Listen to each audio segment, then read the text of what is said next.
Good evening, race fans, and welcome to another live presentation of the Dynasty Racing League here on DRL TV. Tonight, good evening, race fans, and welcome to another live presentation. Tonight we get ready as the Northeast Ohio Ghostbusters get set to take on the Chicagoland Speedway for the Chicago 175. Tonight, as always, it is myself and Mr. David Wellboard joining us here in the booth. David, how are you, sir? Well, I'm doing a lot better since I got over that cold. Yes, improving your health is always a good thing. Well, David, tonight we've got pretty good weather for these guys. It seems currently it's about an ambient temperature about 77 degrees. The track currently listed at about 88 degrees. Normally that definitely promotes really good racing, and it definitely promotes tire wear, like good tire wear, which is definitely good for these drivers because Chicagoland is known for eating up these tires and just spitting them out. You can guarantee you that. I mean, the way these abrasions goes on these tires, they're going to be eating up a lot of right side tires really fast. And tonight's the big thing is trying to keep the right side damage at a minimum and keeping that right front tire as cool as possible. Yep. Now, we'll definitely see a lot of strategies, whether it's people backing up their corners as the race starts, or these guys might just be aggressive and after 10 or so laps, they fizzle out. So we'll see the short run guys, we'll see the long run guys like we always do. But we're set to take on Chicagoland for 116 laps. So it definitely should be a good show. These guys definitely have some shoes to fill. As last week we went to Iowa Speedway, David, and as you might remember, it was actually our first caution-free race of the season, and only 5 cars ended up finishing on that lead lap there, but we did have a little bit of drama as Chad Presnell got tangled up with a lap car, Clay Phillips, and ended up giving James Lorello the victory. Did it actually do a caution-free race? It was caution-free. And Tuesday's race was also caution-free, so we didn't get our first caution until Wednesday's race in the Winona Road Truck Series. So that's right. Great race, great week of racing. As right now, we're going to bring up the current point standings here. Now, interesting development here is Ryan Hesgaard does only have 12 points left in that lead that Chris Pope's been chipping away at the last couple weeks. And of course, we want to, we hope that Hesgaard, this is probably going to be one of his last races that he'll have to take off, as he's been gone, I think, the previous 2 or 3 so far. So when he gets back, he'll have some work to do, but he still leads the series in wins. So when the championship starts, the championship format or whatever you will, when it starts, he will actually start as a leader as it runs now. But with Ryan Hesgaard being out and looking at today's roster, there's not a whole ton of cup guys, I guess, if you will, mention that. This gives some of these other guys on this list an opportunity to maybe catch that, get that win that they need for the championship. Yeah, they're getting really short on amount of races that they're going to be able to run coming up or down in each series. So the closer we get to the playoffs in each series, the closer we're going to get to more and more regular drivers running their own series. Yeah, and obviously right now you can see in the practice times, Wade Hustad is our fastest. He's put down the fastest lap so far. He's done really well in the Northeast Ohio Ghostbusters series so far this season. But yeah, as David mentioned, he's just about running out of time here as far as available races that he can compete. So, but besides him, I don't see a whole lot of others as Lorello and Richard Springer, Luke Short, other guys that are doing that are competing in this series for points are near the top. I believe Kean Howell might be competing in the Cup Series. Ben Izinga, I'm not exactly sure. I'll do some research here, but David, with 30 seconds left to go. Before we set the field for the Chicago 175, and looking at the times there on top, who do you think has the best chance to maybe put down that hot lap and start as our full sitter today? Well, I've been watching Wade here for the last 7 or 8 in and out. So he's been practicing his hot laps. So he's probably going to take the pole. But as the race progresses on, I'd like to see Richard Springer get him a win here. He's a good high line driver. He doesn't like to drop down below that apron that much. I've been watching that and noticed that there's still a lot of these apron cutters. I don't like that, you know that. But of course, with the way these tires are going to be abusing if you continue to run the low line, I look for Richard Springer to maybe give Wade Hustad a run for his money here tonight. Yeah, I could certainly see Richard Springer doing it. Here at Chicagoland, it's going to be very unpredictable because the tire wear is going to be so bad. So whoever can manage those tires the best, and when I think of drivers that manage tires really well, you think of the long run drivers that we've seen. We've seen Christopher Pope, James Lorello last week. Obviously, show that he can do a long green flag run and learn, and manage his stuff. So. And Richard Springer, obviously, he's the same. He's in the same boat there. So, if we can get a long green flag run here, David, I think it's going to show a lot of people are. There's going to be a lot of difference, like a lot of changing of positions, especially between the front group and maybe that middle pack, as different drivers will certainly shuffle their positions. If of course we can get that long green flag run.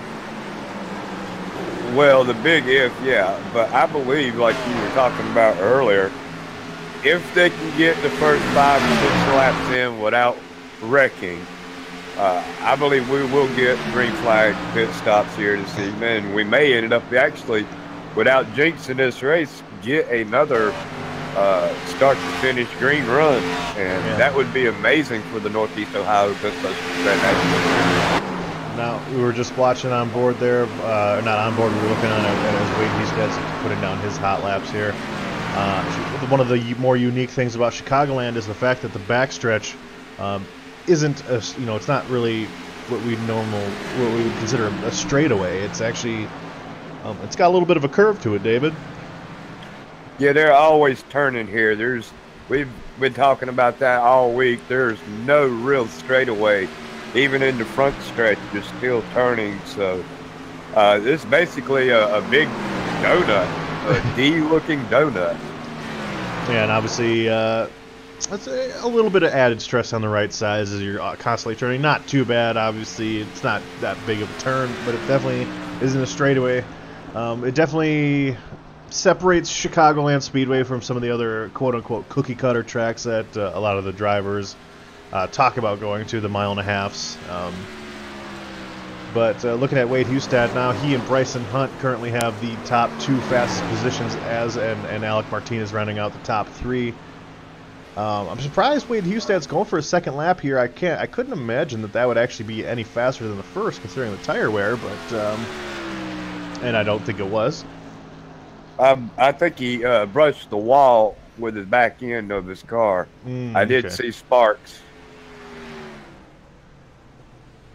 Now, whether or not it was sparks from the car sitting down or if it was sparks from a light brush, I'm not sure. But I did see sparks as he went around for his second lap.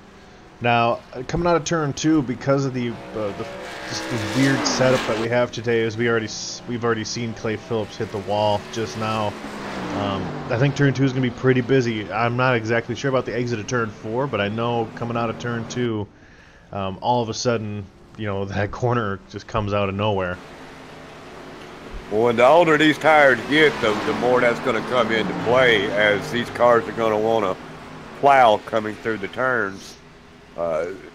They just don't have the horsepower that the Cup cars have, and you would probably expect them to break loose, but I figure the odds of them breaking loose would be more getting in than coming off. The coming off is just where it's going to plow. Like I just saw Wade Hustad, he's continuing to run just to practice, and he just drilled the second turn wall there as well. So yeah, now part of it has to do with the fact that they go from 18 degrees of banking to 5 on the back stretch versus 18 degrees of banking to 11 degrees on the front stretch. So the tri over here is banked pretty aggressively, but the back stretch is definitely not, considering it's basically still a turn. So, yeah, Chicagoland does have that little sprinkle as we were watching Casey Drake put his lap times down, and Casey Drake doesn't join us that often here for the Ghostbusters Grand National Series, so it's good to see him out here. Well, I believe we got all cars qualifying except for Luke Short, and if he doesn't get across the line, oh, he just did. No, I don't believe he got a time in. I think he was 1 second short of getting a time. Wow. That's going to be a heartbreak if he has to start from pit road. Mm-hmm. I mean, he did. He missed it by 1 second. Yeah, that was very close. Very, very close. But, you know, considering we might have a quick caution or something like that, it could prove not to be too horrible, but definitely something that you want to, you definitely want to put your lap time down. But with Luke Short, we've seen him do that before. We saw him do that at Pocono. He didn't go to qualifying lap in, but he was still able to finish within the top three. That was a race that Christopher Pope ended up winning. So if you want to, David, reach down and see if we can get Wade Hustad in here and have a conversation with that gentleman. Alrighty, I'll jump down, see if he's ready. Awesome. Thank you, David.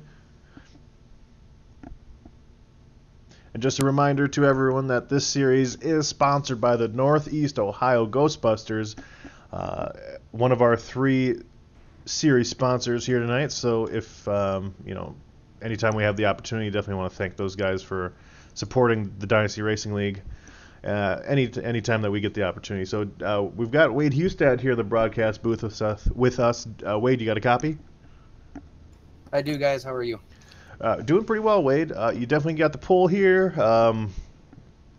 It's pretty close margin between you and the 11 car there. What is it about this track, though, that you might need, that maybe somebody watching wouldn't generally think about for Chicagoland Speedway? Well, because this car doesn't have as much speed as the others, I think you really can use that tri-oval tonight, at least for the first 10, maybe 20 laps. But just watch the car for these cars to start to push. I mean, it's still relatively cool tonight, but going into turn 3, I can see guys probably burning up their stuff pretty early. But with that being said, I think if we get some longer runs, it's going to be about conserving those tires and hopefully making it to the end. Yeah, now we've heard a lot of drivers complain about the tire wear here at Chicagoland. What about Chicagoland? Is there like one little thing here that kind of separates it from, let's say, its sister track, Kansas? I'd have to say the grip level's fairly good here. Not as good as Kansas, but it's just the overall shape of the track. It's definitely different than some of the others, but it makes it challenging for the drivers and hopefully a good race for you guys to watch tonight. Awesome, Wade. Well, you have a great race, and hopefully we talk to you at the end as a top 5 finisher and not in the middle of the race as someone who had an incident. Absolutely. Thanks, guys. Yes, sir. Good luck tonight. We were speaking with our pole sitter, Mr. Wade Hustad, as we are set to go green here for 116 laps, David. Well, that should be over pretty quick. I hope so. Again, coming off of a great Iowa race. These guys are set to come back to these mile-and-a-half ovals here, and we are definitely looking forward to the treat that these guys, the show that these guys are getting ready to put on. They need to tighten it up back there in the back.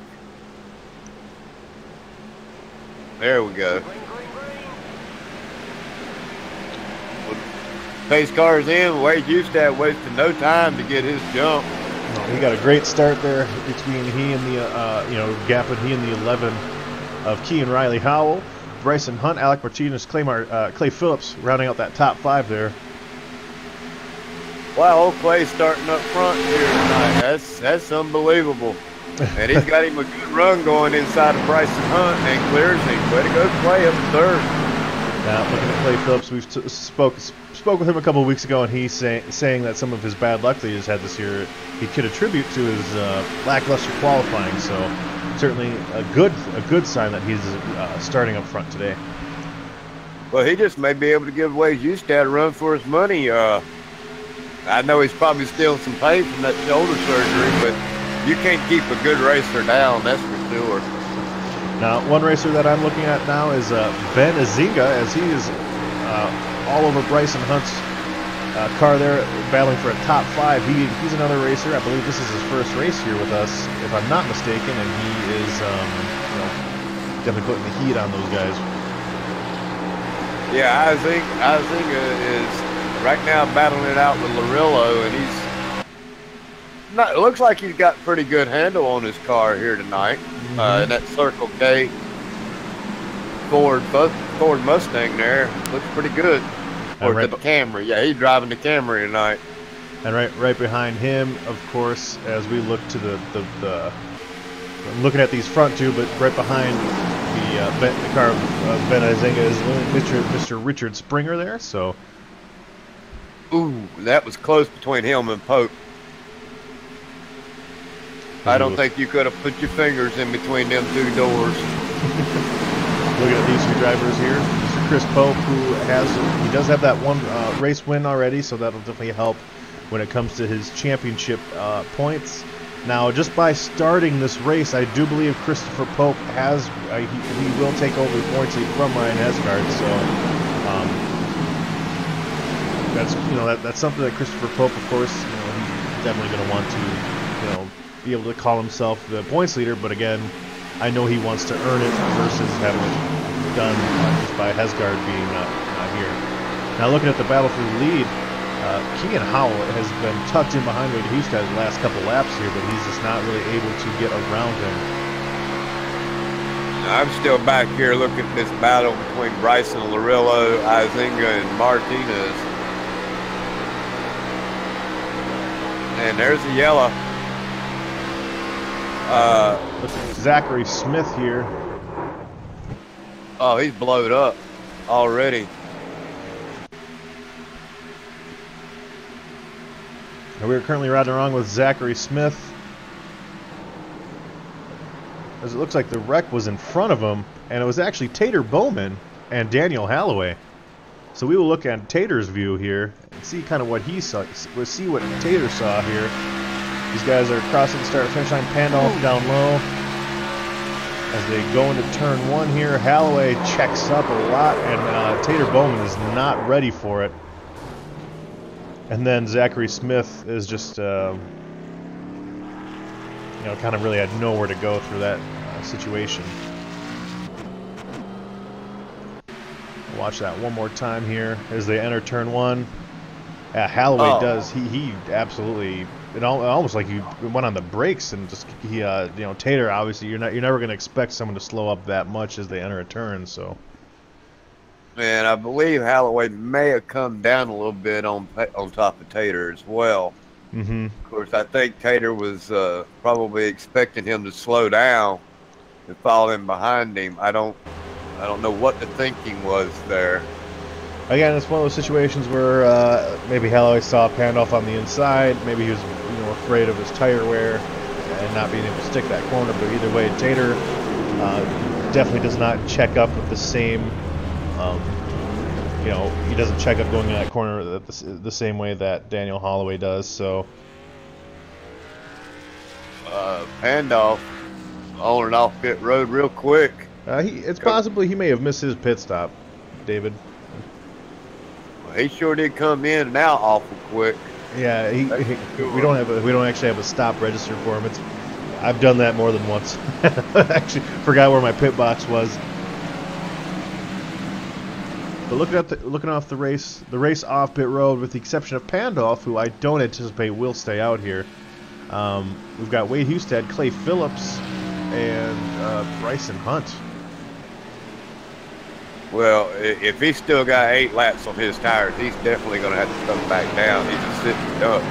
Now, on that pit stop, Kean Howell, who came in second and comes out in 8th, he was on pit lane a lot longer than these guys. As you can see, he was on pit lane for 42.8 seconds versus 37 seconds that Wade Husted was on. So, very interesting there to see kind of what happened, as it looks like Pandolf does come back in pit road.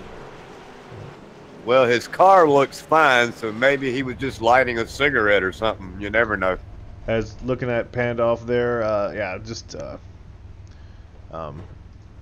figuring out pit road all on his own, and it's easier to do when there's, you know, he was near the back of the pack, just kind of taking it easy at the beginning, you know, at the beginning of the race there. He was around the situation that involved Tater Bowman and Daniel Holloway, so it's probably a good thing to start in the back right now anyway. Yep. Let them go, figure it out. 9 laps into 116, so it leaves us about 109 more to go. Yep, now looking here, the lights are off of the pace car, so we will be set to go green this time by as they're entering turn 3. And kind of a new top 5 here with, you know, not new drivers, but a new order here, as Clay Phillips is now going to be starting on the outside. We saw the jump that Wade Hustad was able to get, so we'll see if Clay Phillips can actually maybe do a little bit better job of keeping close to Wade Hustad as they get this restarted. Yeah, I believe Clay, if he can just get his lines going and just match Hustad, he may actually have a shot here tonight. But he does not. Hustad got a heck of a jump. And it looks like Hunt's gonna clear Clay. Yeah, as I said, that Clay's gonna fight back. Oh, contact. Oof, contact between those two cars there. And that Bryson Hunt had to let out a little bit, which actually allow James Lorello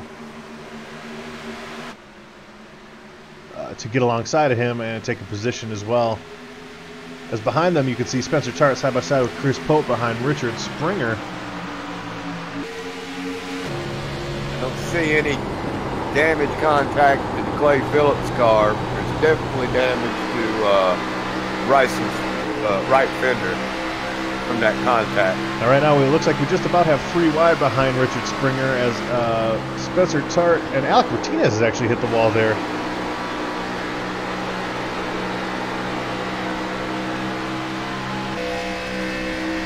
Looking at Alec Martinez, we're actually going to do a little bit of a replay there to see what happened. Entering turn 3, looks like he and the 11 car get together and it just pushes him in the outside wall there. I'm not sure if that was net code exactly or something, but Alec Martinez now has significant right side damage.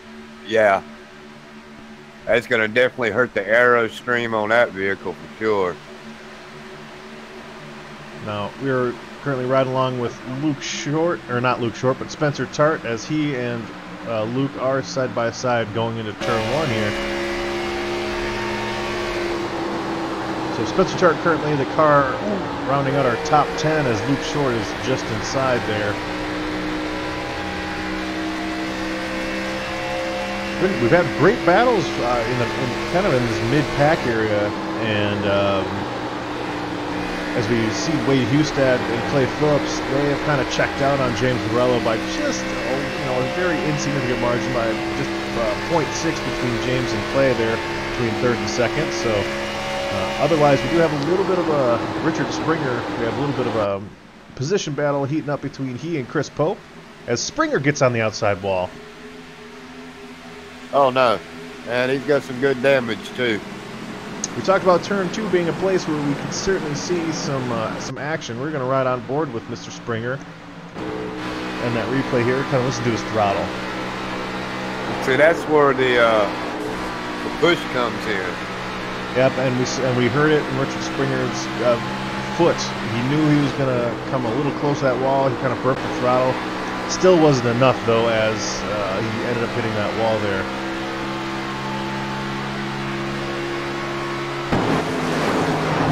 So now we're back on board with Chris Pope and the 17 of Ben Izinga battling for that 6th and 7th spot. Behind them, it's almost 3 wide between Spencer Tart there, who hit the wall.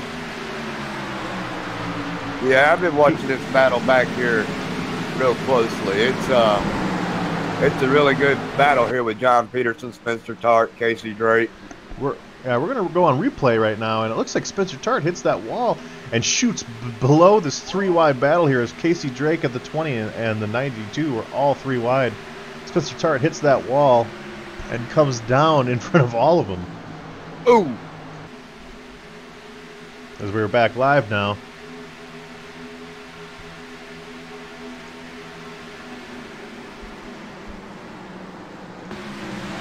Now the 92, looking at him right now, he's definitely lost a little bit of ground since hitting that wall. He's now He's got damage on both sides of his vehicle. Yeah, he definitely when he got into that contact with the 11 car, that damage did not do him any favors. He's dropped down at 12th behind John Peterson.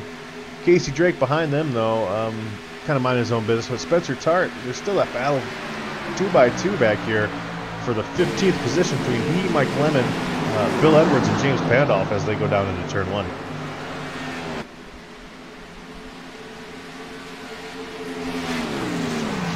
Well, James' car still looks fairly decent. And Mike Lemon, who, he's had some success in this series this year so far. He'd definitely be higher in the points if only he could make 4 races. That's the only reason he's, not one of the top 2 or 3 leaders here. They're single file up front, all the way virtually back to 10th place. And it looks like just about everybody's kind of single file here. As the closest battle right now is probably between Pandolf and Casey Drake and Spencer Tart in unscheduled. It has to be. Yeah, no, that's definitely an unscheduled pit stop. He got that damage on the right side there. This is one of those races where Spencer Tart, he's coming here to just kind of compete and possibly win or have a high finish. So he does not run this series for points. So maybe come in and get some of that damage fixed. Possible we'll see Spencer Tart out here tomorrow for the Cup race, but we know for a fact that we will see him Wednesday at Gateway when he runs for the Winona Road Truck Series for points. Now James Pandolf is trying everything that he can to get around Casey Drake. Spencer Tart out of his vehicle.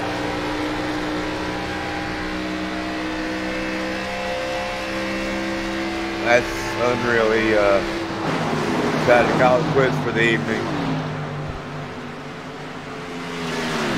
And maybe, David, if you can, see if Spencer wants to talk with us. Maybe these racing conditions out here are much different than we anticipated.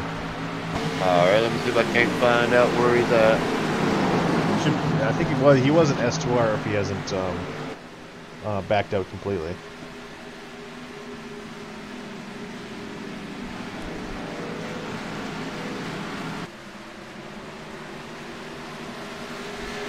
Looking down here, Wade Hustad has put on about a second and a tenth over Clay Phillips, who's maintained that second position.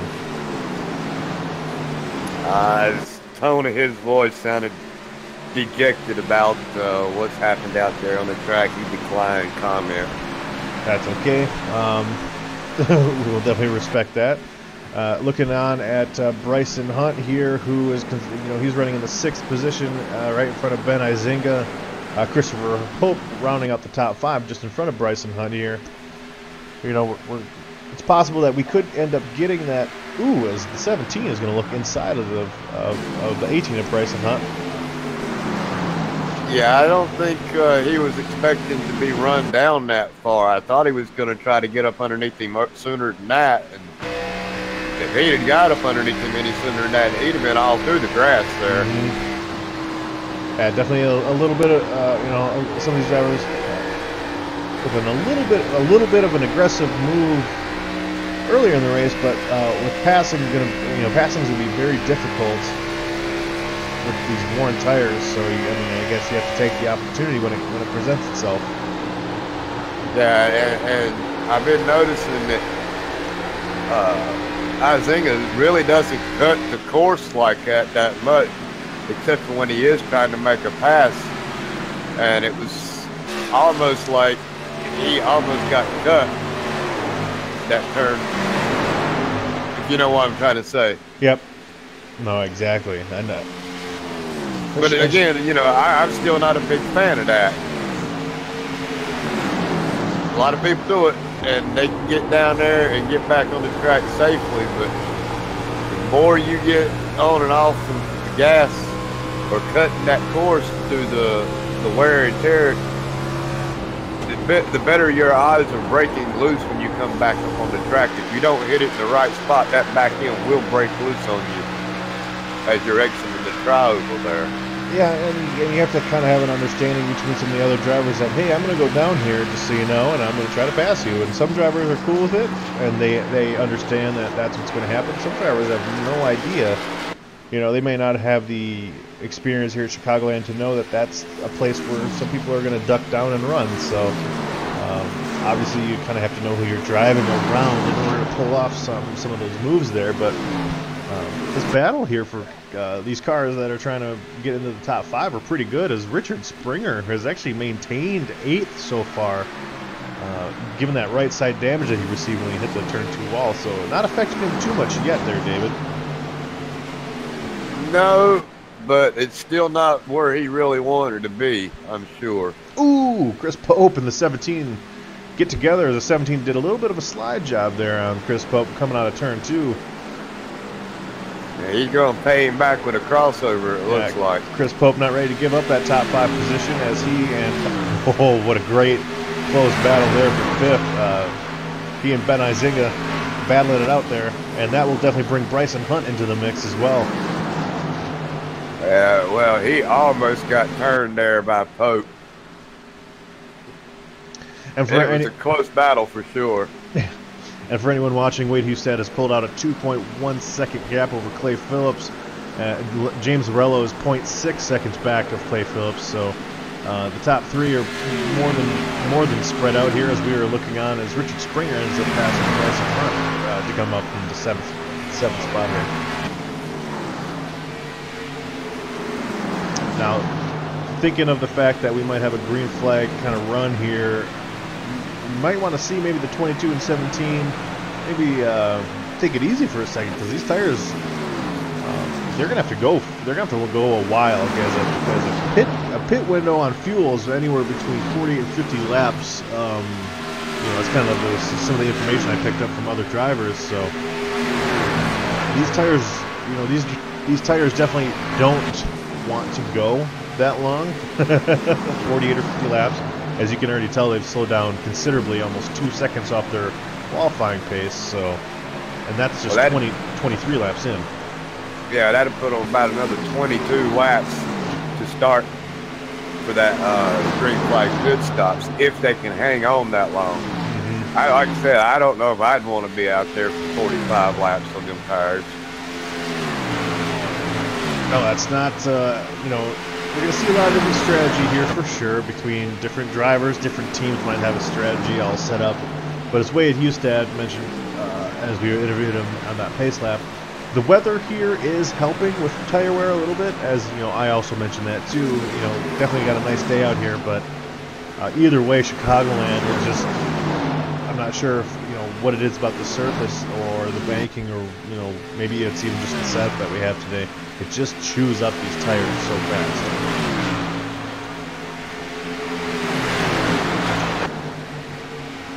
But Tater Bowman's still hanging in there with all that front end damage he's got. He's currently the last car on the lead lap, 19th position. And we were looking on board at Tater Bowman, and yeah, no, that's the reason why Tater Bowman, if we look here, is as high as he is in points, because he doesn't give up, and he will probably, hopefully he can find a way to get some of that damage fixed, and he'll find a way to outlast a lot of these drivers, even with that damage that he currently has. So not very surprising to see Tater Bowman out here being resilient, even with that incident that he got in earlier. It looks like Kean Howell has got a little closer to Larillo. Yeah, and Kean Howell, again, he restarted a little further back, I believe, because of the incident on pit road that he had. So he's been able to kind of make his way through the field a little bit. And Kean Howell, of course, he qualified P2, just behind Wade Hustad, so he definitely has the speed here. We're riding on board with Kean Riley Howell right now. And he's, you know, the last time we saw Kean Riley Howell was in the Cup Series, I believe. And and he was actually leading the race at Sonoma when he got involved with some lap cars there with about 5 laps to go, which ended up giving Anthony Burroughs the win. So Kean Riley Howell maybe out here driving with a little bit more tenacity as he's trying to make up for possibly a lost win that he was not able to claim last week. Yeah, I went back and watched that Sears Point race, and he did a really good job racing there. Unfortunately, he had a little mishap there and ended up letting Anthony Burroughs get around him and could never quite get back to him. We're looking at a little bit of a battle here between 20 of John Peterson and Mike Lennon. So right now, that really the only side-by-side battle is these guys have definitely strung out a little bit. Looking at this battle here for 13th, 12th, and 14th, Mike Lemon, John Peterson, and William Edwards. Well, Lemon's up underneath him.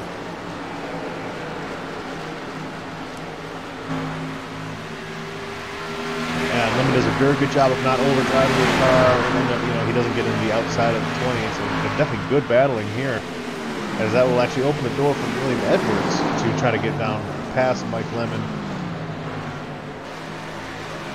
Now this is something that we saw last week as well, David, at Iowa Speedway, where past 10 laps into a tire run, it just became very difficult to complete a pass here just because of the difference in speed between the high and the low line. Yep, that's for sure. And now Luke Short has joined this party as Mike Lemon, John Peterson, while battling, have actually caught up to Luke Short as they're trying to get past him.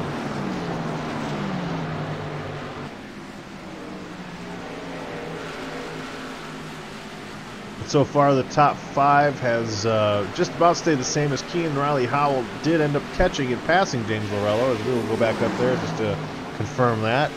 And so Kean Riley Howell is certainly on a move here, as he is maybe trying to catch Clay Phillips.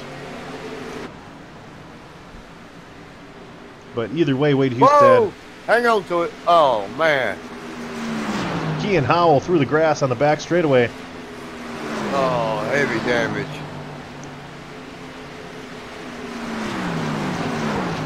And that's where the product of coming back on the track and getting that car upset. He just was... Oh, no. Yeah, Kean Riley Howell takes he so breaks much... loose mid-turn. So much damage there. Just talking about how fast he was. Another heartbreak for Kean Howell, has potentially another top 5 squandered there, as he is on pit road. I do believe he is out of the vehicle now. So yeah, he's done. Wade Husted has put Tater Bowman a lap down at this point, and before we are let me get back into live mode here. Before we are set to take on some green flag tires here, David, DRL TV is going to take a short commercial break. We will be right back. 10-4.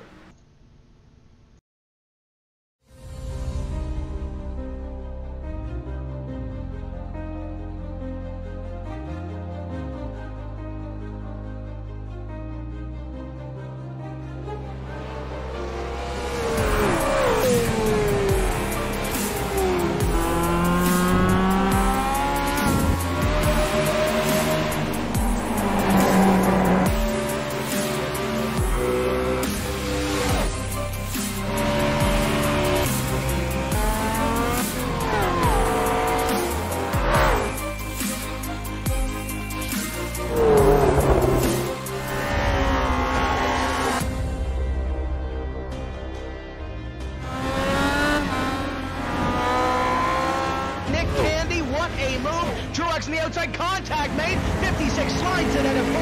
Who's going to be at the stripe? Dead even, give it to Ryan Truex. Truex is your winner over Tandy.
And welcome back, ladies and gentlemen. We are live here at Chicagoland Speedway running the Chicago 125, currently lap 47 of 116. As you can see here, Mr. Wade Hustad is, he has checked out from the rest of the guys here, but so far his biggest contender is now out of the race. As Kean Howell, as we saw before the break, ended up taking a little bit of a spin, so we will see if there's anyone else who can rise to the occasion, David. If you've seen a driver so far that might be able to catch up to Wade Hustad and take a position from him, who do you think it's been?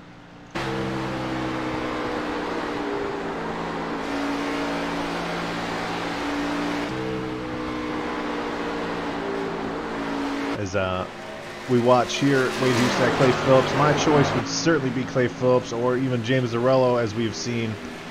He can take away a win at any given time. As last week, James Zarello was he was the winner there at Iowa Speedway.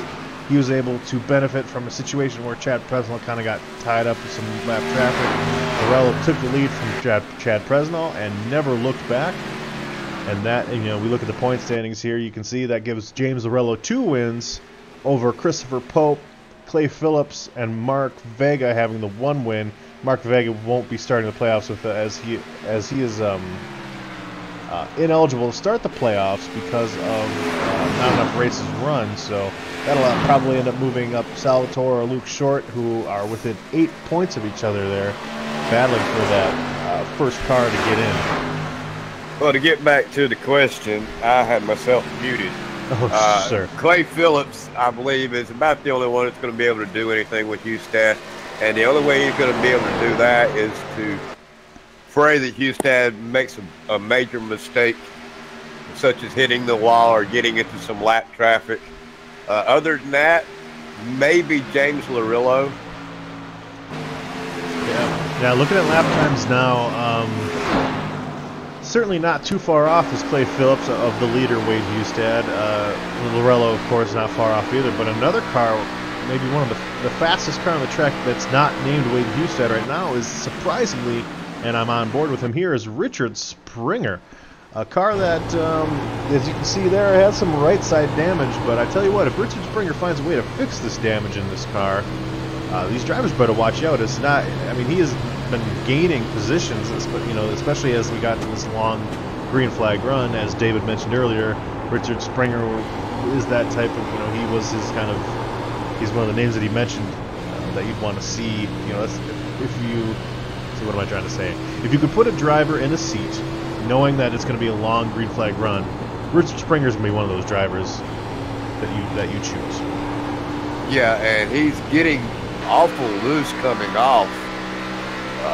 Don't know if he's trying to overdrive the car or if it's got a little handling issue with that damage, but most of the drivers are pushing. He's got a push loose condition on him. Yeah, no, it's as we're now switching here to James Zarello, as it's possible that he could catch Clay Phillips and battle out the second spot here. 50 or how many laps do these gentlemen have on their tires, David? They're currently 46 laps on this stint. So I think within the next 5 laps, you'll definitely see these guys pit and cycle through a green flag pit stop. And with 14 cars on the lead lap here, it still will make things very interesting. Depending on, we've seen in the last few weeks during these green flag pit stops, we've seen one car maybe stay out 1 lap too long. You know what I mean? Like we saw it with Justin Levine at Michigan. We saw it with Chris Pope, I believe it was last week, or it may not have been Chris Pope, but I do remember speaking about a car that stayed out just a little bit too long. Well, if they can get to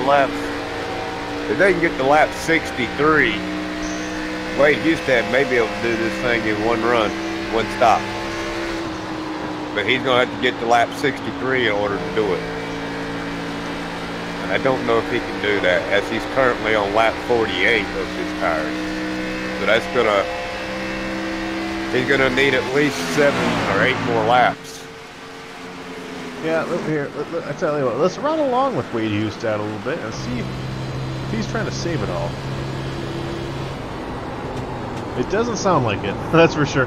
Riding on board with Wade Hustad, he's not, he's not throwing the clutch in, he's not, easing off, going in. He's running the race right now as he normally would. So it appears that he is not yet in fuel save mode. And of course, David, that information that we had earlier about how long you can go on a fuel run here could be incorrect. Like that could be wrong. So we'll certainly see how long these guys can go. Well, it could be conservative for sure on the 45 to 50, but they're hitting. Wade just hit the line right this time by with 50 laps on his tires. Again, all he needs to do is complete another 5 more laps, and he can make it to the end. I think he could make it to the end anyway. Mm-hmm. With one stop. But now, do you take that chance? Do you take that chance later on down the road with running another 55, 60 laps on your tires? Or do you try to split the difference and pray for a yellow? Well, Wade Hustad, I believe, he kind of runs his race. He plans his races as if there's not going to be a yellow. From some of the stuff that I just remember him, the way that I remember him doing some of his strategies earlier in the season. So, because if you plan for a caution, it doesn't mean it's hard to plan for a caution because you just don't know if or when you're going to get it. But I tell you what, right now, the battle on the track, if they're going to get a caution, it's going to be between these guys back here of John Peterson, Luke Short, and Kenneth Robbins, as these guys are trading positions, fighting for that position there as these guys are starting to get caught by Wade Hustad. So I think these guys see the leader in their mirror, and they're trying to, get as much position or get as much time as they possibly can. Get on Wade Hustad before they end up getting caught here in what I would say probably 3 or 4 laps. You don't want to wreck in front of the leader for sure, and you don't want the leader to end up getting took out over some lappers still down to battle it out between each other, as they're not really lappers yet. No, not yet, but that's the thing. I think they see that Wade Hustad's coming, so instead of, someone might have been just kind of kicking it, as the 20 is going to go in for that green flag pit stop here. Wow, that was close. Ooh, and he actually hit the commitment cone, but I think as far as iRacing goes, all you have to do is get down to speed. I'm not sure if he'll get penalized for that or not, but if he is, it's going to cost John a lot of time, because you never want to have to serve a penalty under green flag conditions, that's for sure. But looking at Wade Hustad, he has gotten by Kenneth Robbins here. And he has now set his sights to put Luke Short a lap down, which would give us 11, well actually would give us 10 cars on the lead lap, as James Bandolph has pitted here.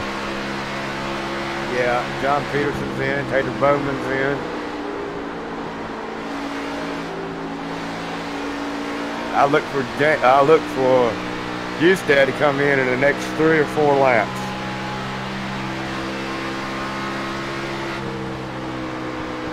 Riding on board with Wade right now, and just looking back at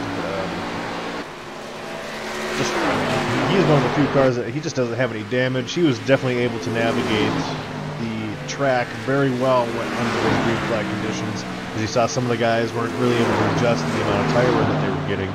Yeah, we saw a lot of guys hit that outside wall, but Wade Hustad not a scratch so far, and that's kind of what you expect out of the leaders. So, as James Lorello though and Clay Phillips might get into a little bit of a battle here before they enter green flag pit stops. Lorello has caught Clay Phillips.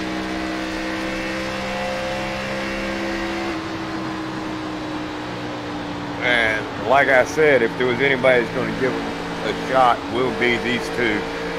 But it's going to take some miraculous mess up by Mr. Hustad in order for these two to battle it out for the first position. Yeah, because he still has to.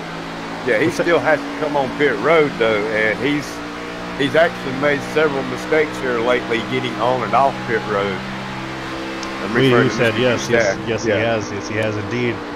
There's a couple wins between the Truck Series and the Grand National that he could have had that he ended up squandering because of an issue coming out of the pits. So, but I tell you what, based on just speed, I remember just a few laps ago when this gap between first and second was 7 seconds, and now it's above 10 seconds between Wade Hustad and the second place of Wade Phillips. Or Clay Phillips. Springer's in, Pope's in, Bryson's in, Lemon's in. So we don't have but looks like about 6 cars that are still out that hasn't fitted yet. Now another person that could contend is if these guys ever do get caught up is Richard Springer. It seems that he had just a little bit of an issue getting into his pit box, but we'll see if he decides to stay in and get any of that damage of his fixed. Otherwise, Richard Springer, I mean, he might lose a spot or two since he did just slide through his box. And Hustad's in. We're watching him as he comes down. Yeah, he did. He practiced probably about 9 or 10 times getting in and on pit road during practice this evening. I sat there and watched that myself. Mm-hmm. They're riding with Wade Hustad, watching him get into his box. Nice and smooth. Perfect. It's exactly what you'd expect from the race winner, basically. As we will go back, and that will give Clay Phillips the opportunity to lead a lap and get that bonus point needed for championship. But again, you don't want Clay Phillips staying out too long as you watch him let off the gas. And we see him. He is coming right into pit road. So, ooh, he spins. Oh no. Damage on Clay Phillips' vehicle from spinning in the pits. Oh no. Significant front end damage.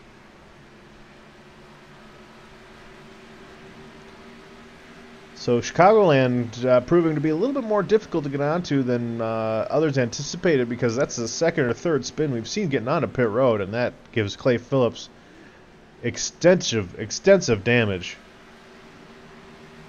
Yeah, he come in a little hot and grabbed that inside fence. Well, that leaves Larillo, and his car still looks fairly decent. I don't see a mark on it. We were just watching the incident again with Clay Phillips there. That's another. I mean, that's the second or third heartbreak that we've seen so far this race between some of these guys that are, in the top 5 or so. But now looking at James Larillo, who is still 10 seconds back of Wade Hustad. All of a sudden, he's got a little company here from another driver that I mentioned is also good on these long green flag runs. That is Christopher Pope. Well, after everything cycled through, we got 8 cars still on the lead lap. Alex Martinez, who's running currently in 5th, still has 23 laps on his tires, so he's going to have to come back in for sure. Yep, and again, the biggest mover so far that I saw in that green flag exchange was Chris Pope, as he had the equivalent time on pit road and pit stop as that Wade Hustad would. Wade Hustad did have. Larillo a little bit slower on pit lane, but obviously the biggest pit lane incident we had that last time was our second place position car of Clay Phillips. Came in a little bit hot and ended up getting extensive front end damage. He's back out on the track, but he's not happy. No, and looking at his lap, looking at the time that he spent in his box there, only 2 seconds longer than Wade Hustad. He was not able to get a lot of that damage fixed. So Clay Phillips would certainly be underpowered until he gets an opportunity to actually get some of that damage figured out. So he's got at least 3 more drivers he's going to have to pass if he wants to get that lucky dog. And that's provided we even get another yellow. Correct. The way these vehicles are strung out, about the closest chance we got to a yellow will probably be between Izinga and Martinez, or yeah, that's probably about the closest battle we got on the track, next to Salvador and John Peterson, who are battling it out right now. Mm-hmm.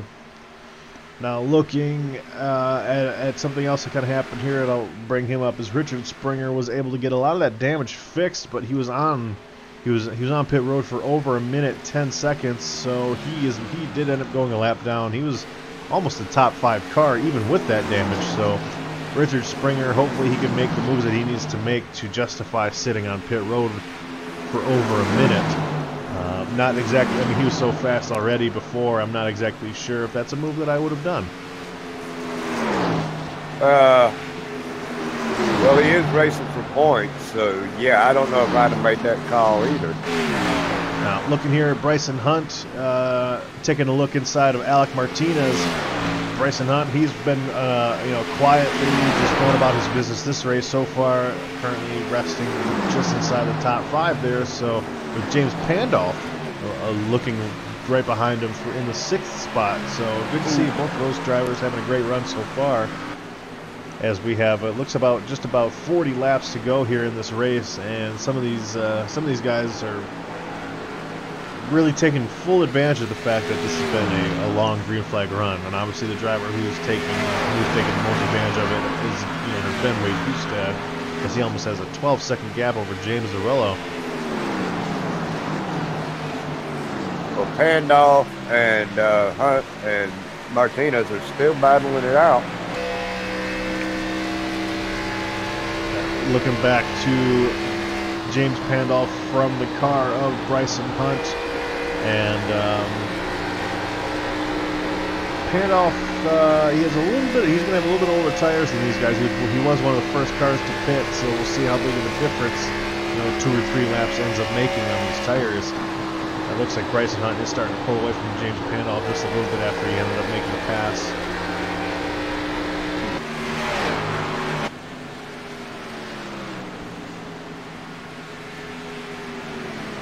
And Alex Martinez. What's that, David? Yeah, I still can't get over how great of a run Izinga's having here today. Ben Izinga, he started 6th. He's currently in 4th. Not too bad for a rookie driver. Yeah, and even in practice, he was one of the fastest vehicles. So he's certainly is showing us that he knows how to get done. Get his business taken care of, especially here at Chicagoland Speedway. Now, while we're here kind of taking it easy, just enjoying some of these nice laps that we're having, I'm going to bring up a graphic here, David. I don't want you to get too excited, but I know you're going to. The next race of our series will be at Daytona International, brought to you by DRL TV Live, of course. Me and David will be there, of course. I'm very excited. Well, you might be there. I might be racing. David has just quit broadcasting people live right now for one race. Well, it's probably the only shot I have at winning the race, so I look forward to doing Daytona and Talladega. I really do. I am a super speedway driver. Of course, everybody is, so. No, that will be incredible. I mean, that's going to be another opportunity for maybe a series regular here to get another win before, even if there's other guys that join Daytona. Like if Wade Hustad comes in, obviously he's not doing points, so his wins don't matter. But these guys like Morello, Pope. Tell him that. Yeah, well, of course his wins matter, but they don't matter for points, unfortunately. Now, as Wade Hustad, I believe, if you were able to add up all 3 series, he probably is our winningest driver this season, and it's probably not even close, to be honest. We've seen him win so much this season, between here, the Truck Series. He and Jonathan Schwartz both, they just know how to get around these tracks as well as anybody. It doesn't really matter what vehicle they're in, but here, I'm going to bring up this graphic one more time. Oh, Daytona! And if you didn't catch it, the next week, the DRL, the Dynasty Racing League as a whole, does have off, so that the date on that will be July 9th. So it will not be next week, as we are celebrating our nation's Independence Day as a league. But the That's the week after that, my mother's birthday. the week after that, it will be Daytona here in the Northeast Ohio Ghostbusters broadcast that will be brought to you by David and I. Maybe if David might be out on the track, you never know. No, I'll be broadcasting that. Okay, well then it'll just be David because I'll be gone.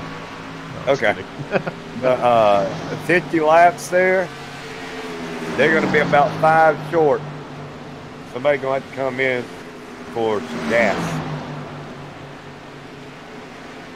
As Alex Martinez finally come down pit road for his last stop.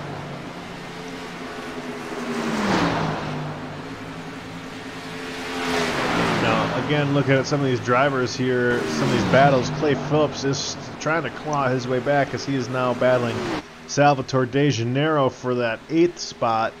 And Clay Phillips' car is obviously not in the best condition that it could be in, but he's still trying to get a decent top 10 here. Well, Phillips is right where he needs to be. He needs to be right where he's at and pray for a yellow. Yep, and looking at James Pandolf and Mike Lemon, they've been having some pretty decent battles here the last lap or two as Pandolf again trying to hang on to that 6th position. But it looks like the difference between laps there on their tires, which is currently 3 laps, might be James Pandolf's undoing, as he is trying to cross over Lemon. But when you battle it out side by side here at Chicagoland with the amount of wear that these guys have on their tires, I just don't know if you can make anything stick here really right now. No, 3 laps is like 10 laps. That's a big difference on your tires. But for James Pandolf here, starting 14th, ended up 7th, and we were even on board with him once when he kind of slid through the pit box, even though I think it was during a pit, that was during a yellow flag pit stop. But as high as 6th here, he just lost that position to Mike Lennon, so a great run for Mr. Pandolf. Well, hey, he don't look now, but the leader is right there behind him. As Wade Hustad, of course, it goes without saying that he's obviously been the class of the field today. And some of the guys that were chasing him that could have really caught him and done something ended up, having some pretty bad luck here. It's Kean Howell and even Clay Phillips, who is still on the track, but he did not have the best of luck here with Bryson Hunt had a little bit of a issue here with this connection issue, yeah. But Clay Phillips had a little bit of a mishap getting onto pit road as the leader, and he ended up spinning. So, looking here at Ben Izinga, still solidly in the top 5, holding over that 4th position. He's about 4 seconds back of Christopher Pope here. He may get him some extra bonus points as he still don't have any damage to his vehicle. And Christopher Pope just in front of him now, rounding out that top 3. And I don't know how much damage Chris Pope has either, but I mean, we've seen Chris Pope he's been part of some really good battles in this race, really showing that he can stick this car if you're side by side with somebody, whether it's down low or up high, and really maintain that space there between cars without making contact. Obviously, that's what you want. That's obviously what you're looking for in a race. But Chris Pope showing that he's deserving of the points lead that he will certainly take here. There's a pretty good battle going on. To answer your question, he has very minimal right side damage. So and it seems he like definitely had it fixed. Yeah, it seems like anytime we've been watching Christopher Pope, he's been in a side-by-side battle. He was battling it out with Ben Izinga for several laps back earlier in the race, and he was one of those cars that he was actually battling James Lorello when they came out of pits also. So that's something that you need to put down kind of in your notebook if you do need to pass on these older tires. And that's something, he has the experience of doing it so far, so that's definitely good for him.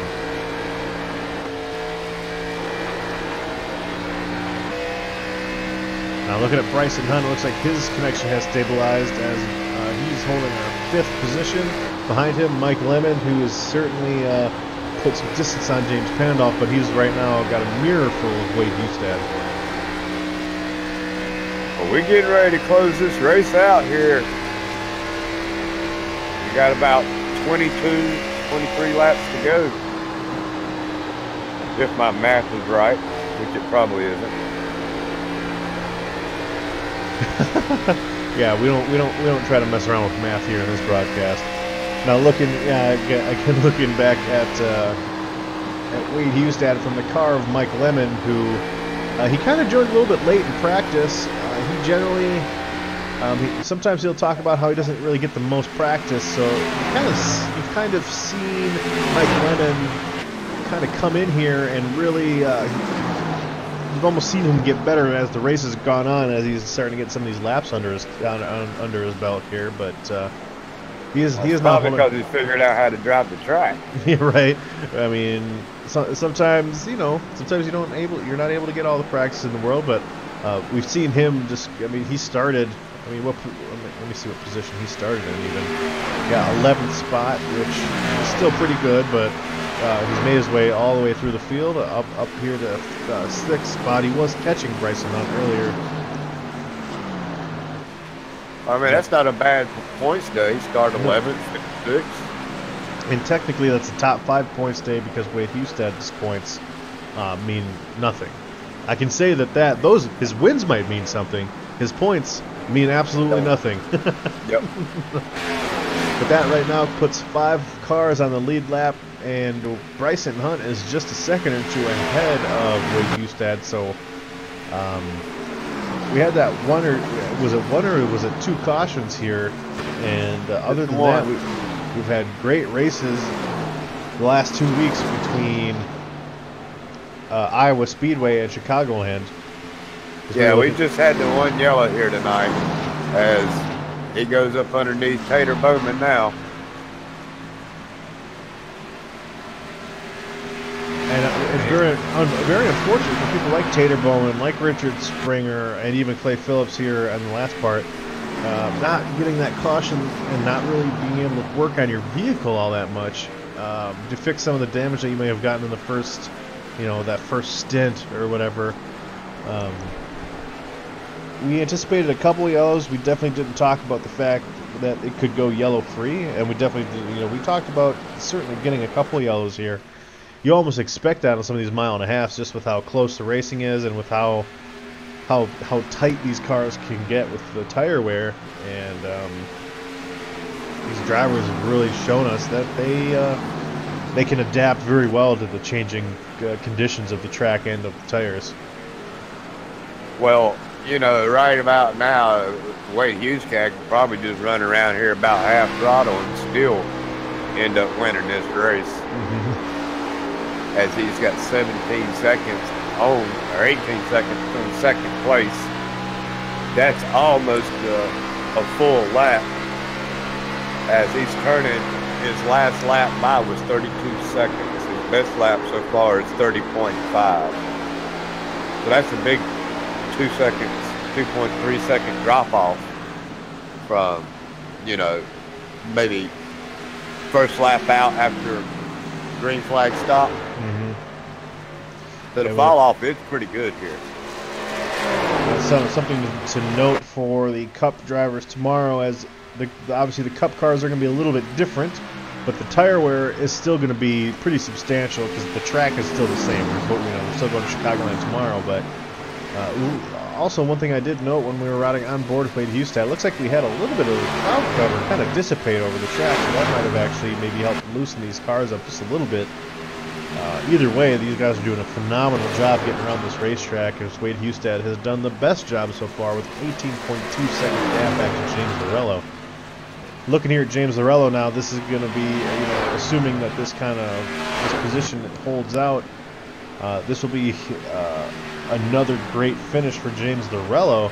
Now looking at the points here, Lorello is just 12 points behind Christopher Pope. So you've got Christopher Pope 12 points behind Ryan Hesgaard, who I assume he will jump, and it might get to a position where James Lorello might jump Ryan Hesgaard too. maybe. If he doesn't clear him and drop Hesgard down to third, it's going to be really close. It's going to be close. Now, of course, a lot of these drivers are taking this opportunity in this race here before we enter the next race, which will be, of course, a wild card, as it always is. Especially with the fixed setup, everyone basically running the same exact car. It really just comes down to right place, right time versus wrong place, wrong time next week at Daytona. Or not next week, but in 2 weeks at Daytona. So James Dorello, who has mentioned a couple times he was trying to get over the curse of the last time we went to a restricted plate race, which was at Talladega. And since that point at Talladega, with the exception of this race and the race at Iowa, he hasn't really been able to put together the finishes that he needs, and he kind of called it a curse, which probably isn't untrue. You never know. And but here's kind of... You either have good luck at a super speedway or you have bad luck. There's really no in between. As you know, the big one's going to be there no matter what you do. Very rarely do we see a race without a big one at Talladega or Daytona, and that's just due to the fact that when it gets crunch time, everybody's going for it because they're still stuck in a pack. There's green flag racing. Even with green flag racing and green flag stops, the cars seem to come back together as you'll get 2 or 3 cars working together, catching that one car that got out all by itself. And then when it gets close down to the last few laps, you may see only 4 cars battling it out, but they're still battling it out, and anything can happen. Yep. No, exactly. And, you know, Daytona's always fun that way, as we have about 11 laps to go here in this race. Following Chris Pope now, again, he's another car that's definitely benefiting from this long green flag run, and looking back at people like Richard Springer, who ended up deciding to get some of that damage fixed. That ended up not. I think that ended up really costing Richard Springer a great opportunity, even at a good finish. Even though he did have that damage, he was still almost a top 5 car here. But Christopher Pope doing very well as we look at his awesome paint scheme that he's been running the last 4 or 5 weeks. Now back here to Ben Izinga, holding in front of Bryson Hunt for that 4th position here. Really a great race for that 17 vehicle. Circle K Toyota Camry is doing a really good job here tonight for his first race out. And I do believe this is his first race. So it's not too bad. I mean, he started 6th. He's currently running 4th. He's still on the lead lap. You can't ask for a better start than that. No, absolutely not. You can't. I mean, if I were to think of a debut that I would be making in a series, I can't really think of a better way to do it than to come in here and just post the top 5. And he still has absolutely no damage to his car, so you got to give him the hats off for that. If he can finish this race, he'll pick up an extra 5 bonus points. And it looks like Ben Izinga is actually coming up on his teammate, Mr. John Peterson. So, who again, that might be another name that's fresh in this series. I can't recall really seeing John Peterson's name here and all that often. So, both of these guys are part of the team. I do know that much. So, good race for both of them. As John Peterson is currently holding that 10th spot down. So 2 top 10s for that team is good. A good showing for them at a fairly difficult track here at Chicagoland Speedway. Yeah, not a bad race at all for these 2 gentlemen making their debuts. Again, I can't tell you whether or not I've seen Peterson in a race before or not, but these Circle K machines are really getting it done here this evening. Now looking ahead a position, looking at Salvatore De Janeiro, he's trying to get a top 10. Good to see him kind of have a little bit of better luck here in this race. Clay Phillips, looking at his car, he was able to, I guess you want to call it, bounce back from that damage. Even though I know he's going to be disappointed if he finishes anything other than 2nd or 3rd, which is where he was running before he got that damage. But looking ahead of him a position, James Pandolf with a really solid top 10. James Pandolf's kind of another one that doesn't always have the greatest luck, or I guess whatever you want to call it. Some of these races, he's kind of just gotten damage that he didn't necessarily deserve. As I guess, you can probably say that for most of these His car drivers. still looks decent. I don't believe he's actually made any contact this evening. Yeah, his car looks good. Yeah, his car looks great. Ahead of him, Mike Lemon. Looks like he is, in a position to finish in the 6th spot. So good for him, as he's another championship favorite heading into the playoff part of our series. That brings us back to Bryson Hunt, who does close out our top 5. He's the first car one lap down for now, and another solid top 5 for Bryson Hunt, as we will look to Wade Hustad to close this race out with 5 laps to go. Well, I just noticed that Izinga is also part of that Circle K group as well. Yep. There it is. Mr. Ben Izinga, again, great race for that team. And as we look at Wade Hustad's vehicle here, it really wasn't even close today, David. As soon as he, it started out with those great restarts that he had. Kean Howell, of course, at the beginning of this race, he was the only car that was able to tuck in and stay with Wade Hustad, and we saw Kean Howell have that unfortunate contact with the turn 2 wall. But besides him and maybe Clay Phillips, Wade Hustad, as soon as he took off on those restarts, especially that last one. All right, gentlemen. I don't know what y'all doing up here, but y'all need to figure it out. Oh, don't do that in front of the leaders. The 17 just got in the back of the 20. Wow, that could have been horrendous. we did see that here. We will just double check what happened there. Interestingly enough, because we're talking about how these guys were teammates here, and it looks like he was kind of pushing them, and there's a little bit of net code there, but you're still a little close to the rear end of that vehicle, of course. Now, again, going back up here to Wade Hustad, who's probably looking at this fun little group of cars and being glad there's only one lap to go here at the Chicago 175 for the Northeast Ohio Ghostbusters Series. You know that Wade Hustad's going, thank God that guy didn't wreck. that could have been horrendous for Wade Hustad right there. 2 laps to go, 3 laps to go. That could have been really bad for his race. Wade Hustad, again, with a 22-second lead, really no need to push the issue, as he just backs out right there. Yeah, he will come out of turn 4 and enjoy just a flawless race run here at Chicagoland Speedway. Back here in second, we will look as James Lorello will cross in second place, and Chris Pope just behind him. And then, as we saw, Ben Izinga, which is actually just ahead of the leader, will cross in fourth. And Bryson Hunt is most likely going to be crossing as our top 5. So as we watch Lorello and Chris Pope cross the start-finish line, and Ben Izinga crossing it now. So a great race by everyone here, David. It's a really smooth race, kind of a surprising race. I did not think Wade Hustad would put such a huge gap over second place, but this is the second week in a row now where we've had 1 or less cautions, and where we've had 5 or less people finish on the lead lap. I gotta learn how to draft like that. That's just unreal how he does that.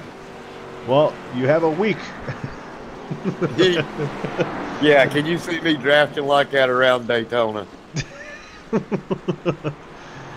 Now we will look on as Wade Hustad is most likely going to probably light him up here just a little bit. Yeah, I'd expect him to light him up a little bit. So we got Wade Hustad in first, James Larillo second, Christopher Pope third, Ben Izinga fourth, and Bryson Hunt rounds out the top 5. Not too bad for these gentlemen. 4 cars on the lead lap. Yeah, it's a pretty decent race. 1 yellow. Yeah, we did have the one yellow that involved Tater Bowman and Daniel Holloway. I believe that was who it was. And again, not exactly what you want as far as, we would have loved to just go caution free and not have those cars caught up in really any situation at all. But it is what it is. You don't always get that. So let's bring in Mr. Hustad here, if you could, David, and we will speak to him. No, I just seen him. He's right below us. Wade Hustad, this is the booth. You got a copy, sir? Hey, Getty, I sure do. Well, Wade, we mentioned a couple times in the broadcast that it wasn't really even close. There's maybe one or two cars that could have contended with you. They kind of got caught in some bad luck of their own, which gave you an opportunity to just absolutely check out. So, what about today? What was it about today's race that worked so well for you? Well, I've kind of thrown away a couple of races, whether it's in the trucks or the Grand National Series this year, just, beat myself. So came in determined, just had to stay focused, and I don't think I made a mistake tonight. It's kind of a bummer. Some of the guys missed tonight. I was hoping Chad and a few others would be racing, and I hate to see something happen to Key in there. He was pretty quick tonight, but the key was just to stay consistent, save those tires, and then, 20, 30 laps in, you could just roll with it. But overall, the car was pretty tight, so it wasn't the best to drive. But we'll take some notes away from tonight, and hopefully it'll transfer over to tomorrow. Yeah, as you mentioned, basically a flawless race, and we could certainly agree. We even paid attention to your pit road entry, which was kind of a place that bit you in the truck race at Charlotte. So we saw you navigate a flawless race, and as you just hinted at, maybe some of these notes can translate to tomorrow. Yeah, I definitely think so. Temps will probably be relatively the same. Of course, those cars have more horsepower when we won't be on that tri-oval all night. But I think it's about, hitting your corner entry. And, as long as we can save those tires on the high horsepower car, I think we should be good. So got to take my notes and hopefully give some tips to Chad. And we hope to have a good showing tomorrow. Well, Awesome. What do you think your odds are at Daytona? Man, I love restrictor plate racing, and I think Chad and I had it pretty much aced for the Daytona 500, but we ran out of fuel at the end, and I had some pretty crappy luck getting run over coming to the checkered. But I think our odds are pretty good. I just have to, avoid all the chaos in the race and make it to the end so we can race the last 10, 20 laps. So you think you might join the Northeast Ohio Ghostbusters Grand National Series for the Daytona race?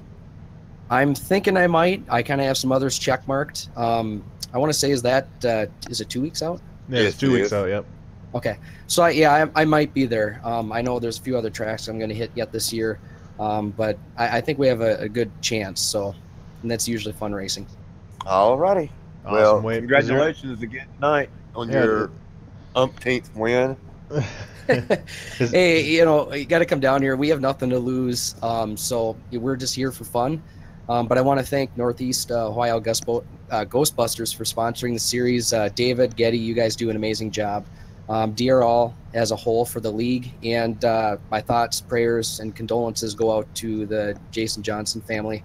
That was a pretty tragic event that happened over the weekend, and we were fortunate enough to see him race back in March in Las Vegas. And just really hits home. So thoughts and prayers go out to them. Yes, sir. All right, Wade. Well, again, congratulations on a great race. Hope we will see you again tomorrow, of course, and congratulations. There's really nothing else to say. We've interviewed you enough this year. I feel like we've just about gone over everything we possibly could. Yeah, I got to come up with some jokes or something. To yeah, make it right. More comical, but we got to carry this momentum into tomorrow and keep our fingers crossed for the Cup Series as we get into the chase. Awesome. Well, I appreciate it, Wade. We will see you tomorrow. Sounds good. Have a good night, guys. Yes, sir. All right, let's try to get Mr. Lorello in here. Lorello, where is he at? He's down at S2R. Hey, he's gonna kill me one of these days for that. Let me just drop in and make sure he's all right. 10-4.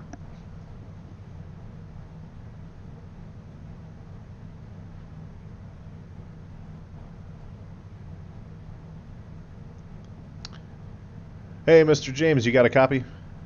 I got you, fellas.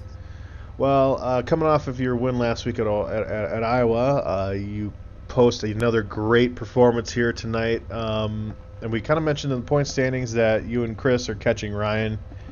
But it's possible that you catch and pass Ryan and finishing one spot ahead of Chris Pope. You technically gain on him a little bit too. So, what has it been the last couple weeks that has really got you focused in?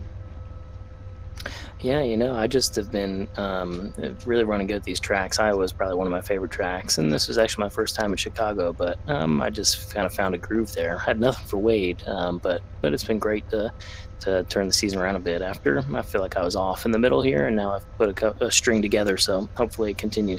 Now, the last time we visited a restrictor plate race, James, of course, you kind of called it your Talladega curse, as we did enter that stretch that you just mentioned where you weren't doing that well. Unfortunately, we do visit a restrictor plate track next race. So, you've taken full advantage of this turnaround? What do you have to do next week, or not next week, but in 2 weeks, to avoid having another curse fall upon you? I think I need to listen to my teammates next week and ride around the back. But the way these cautions have been going, caution-free race, it makes me want to stay up front. I'm tempted. We'll see how it goes. I always want to be in the front. I don't care, restrictor plate or not. I'm safer up front.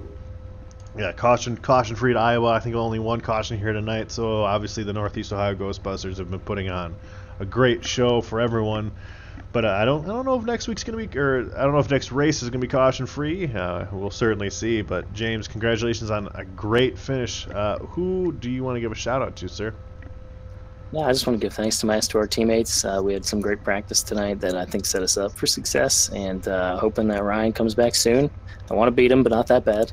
And thanks to the league, you guys for broadcasting DRL and Northeast Ohio Ghostbusters. So appreciate everybody. Awesome, James. Well, we appreciate you having you. And congratulations on your second place finish. Appreciate it, fellas. Hope you have a good night. Yes, sir.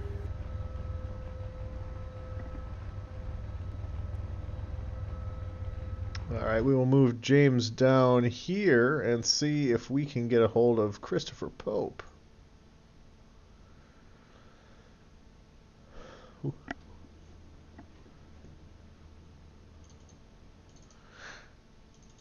Christopher Pope, of course, is our third place position here today. He's coming off of a great finish last week as well. So as David goes down there and reaches Chris, we will again remind you that next week's race is not next week. In 2 weeks, the race will be at Daytona. As Christopher Pope and David are back, how are you doing, gentlemen? I'm doing as well as I can be, I guess. Sure. Now, you had a great race today. Another top five. Kind of tell us about how your race went here, Chris. Learning the entire time. I don't think I've ever really ran the B car here. I don't even think I made, like, the most I did was like an hour practice prior, and I still couldn't figure out what was going on. So I was basically watching other drivers and seeing how they ran. And James Larillo and Wade Hustad, definitely the stars of the show tonight. I was trying to catch up with James. I think I had him in 1 and 2, but I couldn't figure out what he was doing in 3 and 4 to save my life. So they definitely outstanding run by those guys, and yeah, hats off to him, man. Not a bad finish. I mean, you started ninth, finished third. You can't complain too much, and you do run this for points. And yeah, you will be taking over the points lead. All you had to do was start the race here this evening. Yeah, that's true. Yeah, I didn't even, honestly, I didn't know if I'd make the race, guys. I don't want to take the thing to a sour mood, but so today, I don't know if anybody's seen the news or whatnot, but we lost around like 15:30, we lost a outstanding sailor and brother in a flight line accident, and oh no, it's I told Tater I didn't really think I would be able to make it to the race. I didn't think I would be in the right mindset, honestly, and but I did it just to kind of get my mind off things. And also, I think he probably watched the broadcast every now and then whenever he got a chance on night check with those cats. And maybe he did, maybe not. But same time, dysfunctional Patriots. A big thing that me and Tater and the guys are all about is there's a lot of guys and girls out there going through a lot of tough things, and sometimes you'll never even know it. You look at them, talk to them every day, and they smiling and like make you smile. It's the kind of people they are, but deep down inside, there's something going on. So always take your time every day and ask your people and your friends and your family and say, how are you doing? You know, like, no, really, how you doing, man? Or, you know, just take that time, because you never know what kind of effect it'll have on somebody, and maybe you could save somebody's life. Amen, brother. Been there, done that. Yeah. So I want to give a shout out to the Dragonwell family. It's a rough time right now. It's gonna be a rough time ahead. We're gonna stick together. We're gonna get through this. And we got the watch, man. We have the watch. We'll stand it for him, and remember him for what he was, as outstanding person. Like I said, this guy, he was something else, man. He really was, and it's a shame. Life lost too soon. But That's how that is. But other than that, guys, yeah, that's. Again, I'm sorry. Didn't mean to do it, but it's kind of what me and Ted have been trying to do. It just sucks that it actually hits so like ground zero. Yeah, unfortunately, I don't have a graphic for it, but there is a number you can always call if you're if you think that somebody is not in a great space, I guess is kind of the best way to say it. And it's very easy to find, National Suicide Prevention Lifeline, of course. There's numbers out there to call if you are the one who is suffering. There's numbers to call if you are the one who thinks that someone else is suffering. Different things to do, how you approach someone with that. Very, very sensitive subject. So, I know you never want that situation to happen in anyone. So if you think that someone's not doing as well as you would normally see them, there's help everywhere. Absolutely. You can always give me a call if you want to talk. I've been there on both sides of the spectrum. Very, very true. Everybody fights their demons, man. Yes, sir. But hey, man, appreciate having us out. You guys do a great job. I can't wait to watch the race and see how many times I screwed up and all of it is. I think from lap 1 to lap 116, we talked about how awful you were. So it should be nothing different than the usual, I suppose, Chris. Yeah. Doing it, guys, and honestly, I appreciate it. Everything DRL does. It's the greatest league on iRacing. I don't care what anybody else says. They can.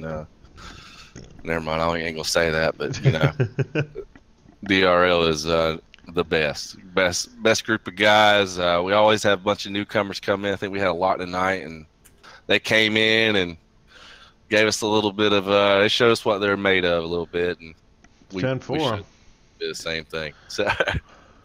All right. Well, Chris, have a great one, sir. And again, in 2 weeks from now, we get to look forward to Daytona. But hopefully, we'll see you either tomorrow at Chicagoland, Wednesday at Gateway, or even Thursday at Road America. We will see. Yeah, I'll definitely see what I could do. There's a lot of things I got to do in the next few days. Of course. Hopefully, you might be able to see me. I can't make any promises. I appreciate it, guys. Well, congratulations on your third place finish. Thanks, man. Thanks. I appreciate it. Again, Christopher Pope racing with a heavy heart, able to focus for just long enough to get a great third place finish. Now it looks like Ben Izinga has backed out from the Discord channel, so we won't really be able to speak with him, but we can speak with Bryson Hunt. So if we bring Bryson Hunt in here, David, we'll be able to chit chat with one of our up and comers here. Alrighty. Bryce.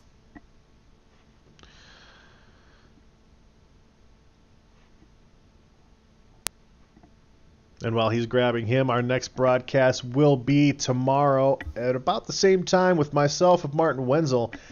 From the same venue, of course, Chicagoland Speedway. We will be racing the Chicagoland Speedway for the Molnar Automotive 200. And Bryson Hunt, sir, are you with us? I am. How are you guys doing tonight? Great. Now, looking back at this race, it seems like you had a pretty decent race. You're kind of pretty consistently around that top 5 area. So, I mean, what worked well for you tonight? It's just like Pope said. It was a learning experience. Me and him, we're kind of in the same boat, but he's got me on things. So it was just a learning experience for me. I honestly don't know how I qualified third. It was fun. It was fun. The longer run, the better I got. And that seems the way it's been with me all year with things, minus the internet issues I've been having. I actually thought that I lost internet with about 30 laps to go. We've been having some bad storms come here. But other than that, I mean, I don't have anything to... Nah, top 5, I'll take it. Yeah, we did notice that you were kind of cutting in and out every now and again, but still able to get a great top 5 finish again for points. That's looking at points now, you're well within that where you need to be as far as the playoffs are concerned. You just need to get that win at some point to kind of help you when the playoffs start. Again, we go to a place in 2 weeks that could help you get that win, which is Daytona, a place where anyone can win at any given time. So. I'm sure you're looking forward to that opportunity. Is there anyone that you want to give a shout out to, Bryson? Yeah, just my guys over at Dysfunctional Patriots. I thank them again for taking me in, teaching me a lot more. I know Chris mentioned to y'all about what happened, and he was a little bit quieter than he normally. Can't blame him. So we're definitely thinking about all of them. Yeah, DPR, they've taken me in and helped me more than I could help myself, and I'm thankful for them. If it wasn't for them, then I would probably still be in the same boat I was at the beginning of the season. So yeah. Well, it's great to see that you're getting the results that you want, Bryson, and we will see you in a couple of weeks at Daytona if we don't see you later in the week. I am registered for tomorrow. Don't know how that's going to work out. I've got 2 college classes ending this week, and it just seems like everything's piling up. So I'm going to try to make it, but if I don't, then I'll save that use for another date later in the season. That's right. And again, thank you guys for doing what you do. Getty, I thought we was going to see you out here, but you're in your niche, so yeah, I'm in my spot here, buddy. Yeah. So we appreciate what you guys do, and DRL in general, giving us this good league to race in. Like Chris said, I wouldn't want to race anywhere else. No, sir. It's the best league on the internet. You are absolutely right. All right, Bryson. Well, I appreciate it. We'll send you back to your Dysfunctional Patriots team, and enjoy your top 5, and we'll see you in this series in 2 weeks. Alrighty, absolutely, guys. You guys have a good night. Well, David, we've interviewed our top 5. We had a great race. It ended pretty quick. Obviously, having one caution will end up doing that. Looking at the unofficial results here, Wade Hustad leading most of the laps. I think all but maybe 1 or 2 here.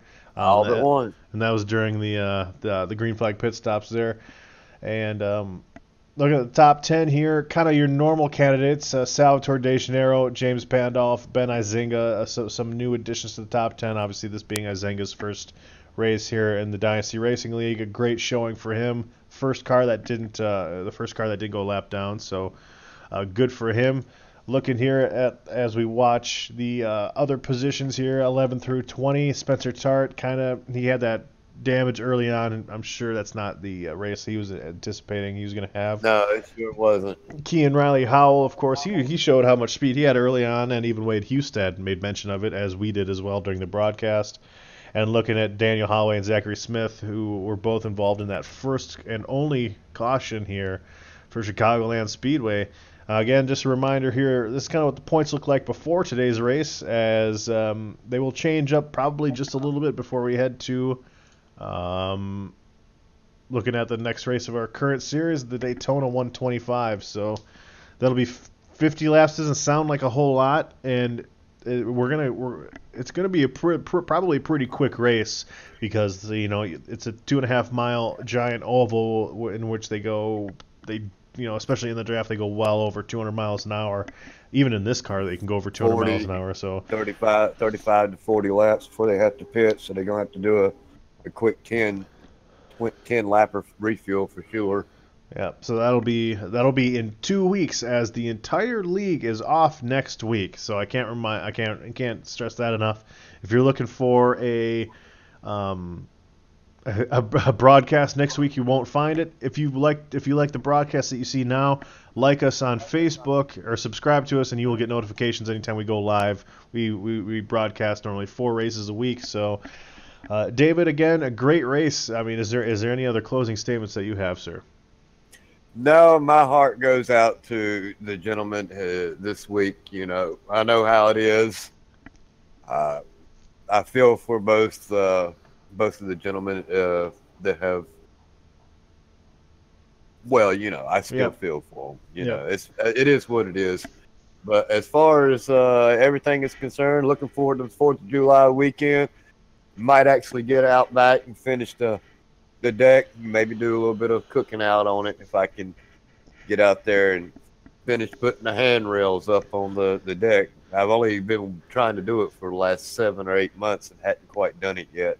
So I'm lazy. I know. I got the wood laying on the back deck, just hadn't done it yet. I know all about it. I know all about how to procrastinate a job. So again, looking at tomorrow's broadcast, it's going to be me and Martin Wenzel bringing to you another event here from Chicagoland Speedway, the Chicagoland Speedway 200, which will be our Molnar Automotive Cup Series tomorrow, coming in here and trying to see if they can't duplicate the type of racing that we had tonight. Decent side-by-side racing, long green flag rounds, of course.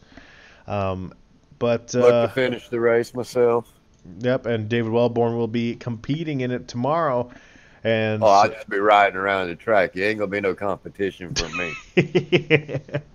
Well, from David here and myself at DRL TV, we thank everyone for watching this live event.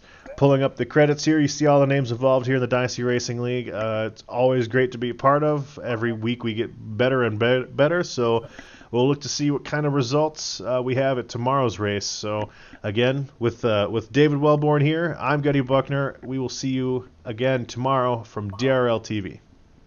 Amen. Good night, ladies and gentlemen.